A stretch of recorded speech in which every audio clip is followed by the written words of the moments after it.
La primera pregunta es bastante obvia. ¿Cómo nació esto? ¿Cómo fue este proyecto? A ver, la realidad es que por un lado mi base es, soy fotoperiodista como tal. Obviamente muchas veces lo que haces es tratar de dar eco ya de por sí hay una naturaleza hacia un determinado tipo de historias, hacia la idea de comunicar, hacia la idea de llegar más allá. En este caso esta historia viene por una colaboración previa durante 5 años con Médicos del Mundo, donde muchas veces realidades que para ellos son un día a día, un presente, obviamente te llegan a hacer consciente de ellas, te llegan a invitar a formar parte y bueno, como fotoperiodista lo que tú haces es buscar la mejor manera de comunicarlo, de dar a luz o en este caso de ser un altavoz hacia esas tipos de realidades o ese tipo o determinados tipos de historias. Viene un poco por ahí, de repente, bueno, algo que cada día nos azota más, ¿no? Que es este tema de la pobreza energética, de la dependencia energética, de esta factura de la luz, este tema del día a día que casi nos azota en esta sobremesa, pues bueno, el cómo llegar a comunicarla o el cómo hacerlo, buscamos una historia que era a través de un hospital o a través de las guardias de un hospital.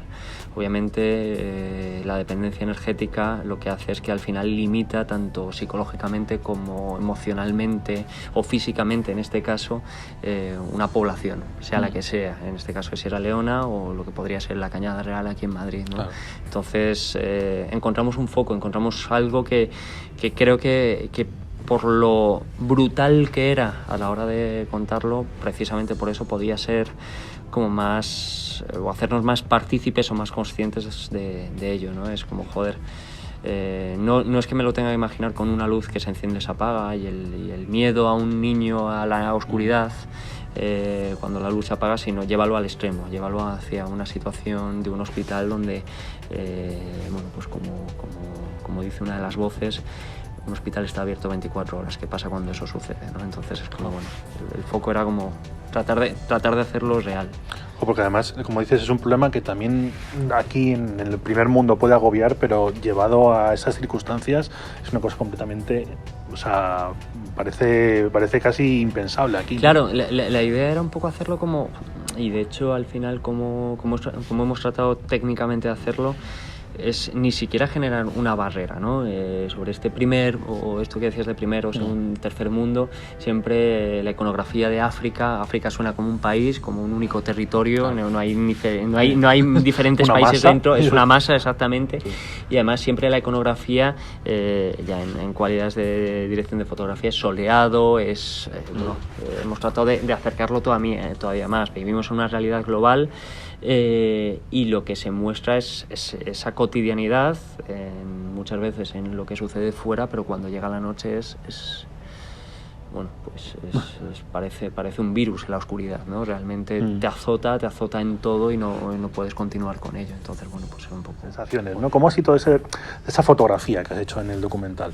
Bueno, parte es mía, parte también es de Miguel Ángel, el director de foto. Obviamente es una mirada compartida, es una mirada en la cual todo el equipo que estábamos allí llegamos a hacernos permeables de lo que allí sucedía. No fue, o bueno, nuestra intención no fue llegar y contar la historia, sino llegar, íbamos con la cámara, era otra manera de actuar, pero la cámara estaba posada en el suelo. Éramos conscientes de lo que sucedía en ese hospital, eran guardias. Pasábamos tiempo con ellos, había un momento en los que la confianza se hacía mutua, preguntábamos. Entonces, bueno, pues conseguimos casi... creo que de ahí se muestra también esa libertad de movimiento. La cámara se mueve como nos movíamos nosotros. O sea, había un buen punto en el que sentíamos la necesidad de ser espectadores de esa tragedia, casi como si fuera un teatro, ¿no? Aquello que sucedía delante de nuestros ojos y sucedía de una manera tan cruda, tan real, tan bruta, que en un momento dado no queríamos generar como como una distancia. Por lo tanto, la cámara no simplemente tenía que estar, tenía que moverse libremente, y al igual que nosotros, había puntos en los que necesitábamos oxigenarnos. Era como, joder, está tan fuerte lo que está viendo que retiramos la mirada. Claro. Y era eso, era sentir con las imágenes, ¿no? Hacer, ver que podíamos como... al final hicimos también como muchas pruebas, ¿no? Para conseguir ver en esa oscuridad y que esa oscuridad fuera totalizadora de la manera que era. Las entrevistas están hechas con linternas, con la propia luz de los móviles, con aquellos medios, o sea, teníamos que ser honestos con aquella realidad. Y era un poco esa búsqueda en cuanto a la fotografía. Al final lo que marca el diálogo, lo que marca la manera técnica es ser honestos con que lo que se ve es la pura realidad, y fotográficamente no tenía que ser edulcorada. Veíamos que era eso, entonces bueno, era como... ¿Cuánto tiempo pasaste en el hospital? Bueno, todo el equipo.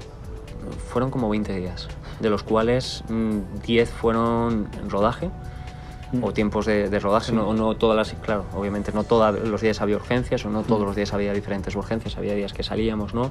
Pero fueron 20 días los que estuvimos sobre Sierra Leona, y ahí eran días... Visitamos varios hospitales, concretamente son 2 hospitales los que forman parte de la historia, y era como, bueno, teníamos como 2 equipos y nos íbamos dividiendo, encontrando, de repente había una llamada, nos movíamos, ahí era también la parte de la ambulancia, nos permitía conectarnos, y obviamente esa carretera era muy, muy representativa. Al final el título lo que cuenta es eso, ¿no? Esa distancia, esa oscuridad, esas limitaciones que no solo van con la luz, sino que van con todo. ¿Y cómo ha sido volver? O sea, salir del hospital, salir de Sierra Leona y volver aquí. Fue duro. Sí, ¿no? Fue duro. ¿Tuviste que pasar un tiempo de adaptación? Tuve, no. y hoy por hoy sigo teniéndolo. O sea, lo contaba antes. Al final, yo, o sea, tengo muy, muy consciente como una serie de momentos, yo qué sé. Creo que uno de los momentos más heavy fue cuando de repente voy al Leroy Merlin y ante un foco así grande de luz, de obra, me derrumbo, ¿no? Creo que al final todos los que hemos... Bueno, lo decía antes, hay una parte donde no es... No quiero transmitir con esto, joder, muchas veces cuando se hace documental hay como una parte moraleja, ¿no? Y moralina hacia el espectador. Eres malo, eres no sé qué, no. Al final creo que es una falta de empatía, es una falta de imaginación, ¿no? A veces lo escuchamos, pero no somos capaces de imaginarlo tan tácticamente, tan real todo esto. Y creo que lo que pasa es eso, al final cuando lo vives o lo sientes tan cercano, lo acercas tanto, puedes verlo, y entonces el gesto de encender o apagar la luz, el gesto de, yo qué sé, fui padre hace poco, un parto empieza a tener otras connotaciones y empieza a tener otras capas, y lo mismo pasaba con eso. Al final el volver, hay una parte donde nunca vuelves. Yo creo que sobre todo cuando haces documental hay una parte que dejas y que obviamente te cambia y que nunca dejas de... Sí, pero bueno, aunque dices que no tiene quizá una moralina tan directa, sí que te gustaría hacer que el espectador tenga una reflexión, ¿no? Obvio. Creo que al final lo importante es el debate que se genera después. Creo que al final lo importante es el espacio, yo qué sé, esos segundos que te quedas después, que te quedas a oscuras en la sala, que yo qué sé, que la oscuridad tiene otro peso y que obviamente, bueno, pues al final puede ser fácil cambiar las cosas y va a depender un poco de todos, ¿no? Creo que si echamos la vista atrás y no tan atrás, la pandemia nos hablaba un poco de eso, ¿no? Somos conscientes de salir, si todos aportamos algo, ¿no? Pues es un poco eso. Obviamente sí tiene una parte de reflexión y es una parte muy importante. Si no, no tendría sentido contar nada de esto, ¿no? Qué guay. Y bueno, hablando ya un poco de lo que es el corto en sí, que es tu primer corto, ¿no? Sí, primer corto documental, pero ya ha viajado por 10 festivales, ha ganado premios y está candidato a los Goya. O sea, ¿cómo te sientes con todo ese viaje? Pues si antes hablaba de... creo que es una montaña rusa emocional. Sí. O sea, no deja de ser un viaje muy, muy intenso. A veces lo sientes muy cercano, a veces festivales, los Goya, yo qué sé, que está ahora en Filmin, que al final son como debutante, obviamente hay una parte donde siempre miras esas cosas y dices, joder, algún día, ¿no? Y que una historia mínima, que una historia que de alguna manera nace en un hospital, nace en un territorio lejano nace en algo y vaya creciendo y que al final llegue a este altavoz tan grande es brutal. O sea, no hay otra manera de decirlo, es joder. Ya de por sí llamar a la puerta de los Goya lo hemos conseguido. Claro. Y tener la oportunidad de llegar a una nominación y que esto al final continúe, pues joder, es darle vida y es que estas historias se mantengan y que esos protagonistas no dejen, es lo que decía, ¿no? Pasan de ser víctimas a ser protagonistas de su propia historia y su voz hacen parte de ello. Yo creo que es una locura, es un exitazo. Bueno, pero independientemente de eso, también comentabas que está en Filmin el corto, sí. Y o sea, plataformas como Filmin son un altavoz impresionante, porque antes los cortos se veían en festivales y lo veían los 4 de siempre, ¿no? Pero ¿cómo sientes eso? Para mí es un granito. O sea, para mí, bueno, justo este viernes fue el estreno, ver las primeras valoraciones, o sea, ponerte, yo qué sé, y de repente ver cómo cala.